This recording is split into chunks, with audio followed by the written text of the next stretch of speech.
ছাত্রদের ভবিষ্যৎ সুরক্ষা এবং নিট সহ বিভিন্ন প্রতিযোগিতামূলক পরীক্ষার প্রশ্নপত্র ফাঁসের প্রতিবাদে দেশজুড়ে ছাত্র গর্জন আন্দোলনের ডাক দিয়েছেন বিরোধী দলনেতা রাহুল গান্ধী। পূর্ব মেদিনীপুর 2 জেলা কংগ্রেসের পক্ষ থেকে সাংবাদিক বৈঠকে জানানো হয়, পরীক্ষার স্বচ্ছতা, প্রশ্নপত্র ফাঁসে জড়িতদের কঠোর শাস্তি এবং ছাত্রদের নিরাপত্তার দাবিতেই এই আন্দোলন। আগামী 9 আগস্ট দিল্লিতে বিশাল ছাত্র সমাবেশের মাধ্যমে এই কর্মসূচির সমাপ্তি হবে। এদিন সর্বস্তরের মানুষকে এই আন্দোলনে সামিল হওয়ার আহ্বান জানান জেলা কংগ্রেস নেতৃত্ব। আমাদের ভারতীয় জাতীয় কংগ্রেসের পক্ষ থেকে সারা দেশব্যাপী রাহুল গান্ধীর নেতৃত্বে ছাত্র সমাজের সামনে এনটিএ যে বিপর্যয় ডেকে এনেছে, সেই বিপর্যয়গ্রস্ত ছাত্রছাত্রীর সামনে রাহুল গান্ধী নিজে উপস্থিত হচ্ছেন, তাদের সঙ্গে মিলিত হচ্ছেন।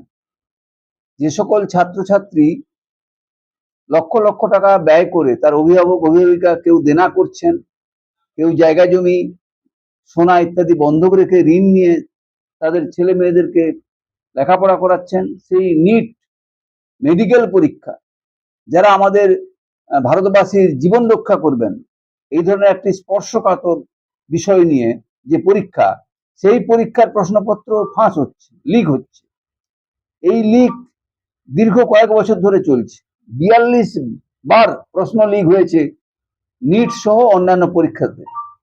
তাই কেন্দ্রীয় সরকারের যে দায়িত্ব ছিল যে ছাত্র সমাজের কাছে পৌঁছে যাওয়া, কারণ কেন্দ্রীয় সরকারের নিয়ন্ত্রিত এই পরীক্ষা সংস্থা, তাদের ব্যর্থতার জন্য এই প্রশ্ন লিক।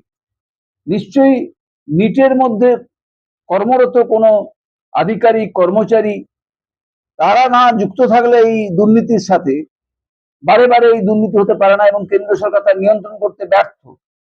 এবং যেখানেই আমরা দেখেছি যে প্রশ্ন লিক হচ্ছে, সেখানেই দেখা যাচ্ছে শাসক দলের অনুগামী কেউ না কেউ যুক্ত। আমরা সরাসরি রাজনৈতিক বিষয় নিয়ে এটা আলোচনা করতে চাই না। 17 জুন রাজস্থানের কোটাতে আমাদের বিরোধী দলনেতা রাহুল গান্ধী যে ছাত্রদের সাথে মিলিত হয়েছিলেন, সেই জায়গাতেও তিনি একটিও রাজনৈতিক কথা বলেননি। তাই আমরা এটাকে রাজনৈতিক বিষয় হিসেবে উপস্থিত করছি না। আমরা একেবারে যে মানবিক বিষয়, যে ছাত্র এবং যুব সমাজ যারা আমাদের দেশের ভবিষ্যৎ কাণ্ডারী, তাদের যে ধ্বংস সাধন হচ্ছে, সেই ধ্বংস সাধন, সেই বিপর্যয়ের বিরুদ্ধেই তাদের প্রতি সহানুভূতি, তাদের প্রতি সহমর্মিতা দেখাতে রাহুল গান্ধী আজকে পৌঁছে যাচ্ছেন। আমরা সারা দেশব্যাপী রাহুল গান্ধীর নেতৃত্বে এই কর্মসূচি নিয়েছি, সেটাকে আমরা প্রজেকশনের মাধ্যমে আপনাদের সামনে তুলে ধরেছি, এবং আমরা মনে করছি যে এর কোনো বিকল্প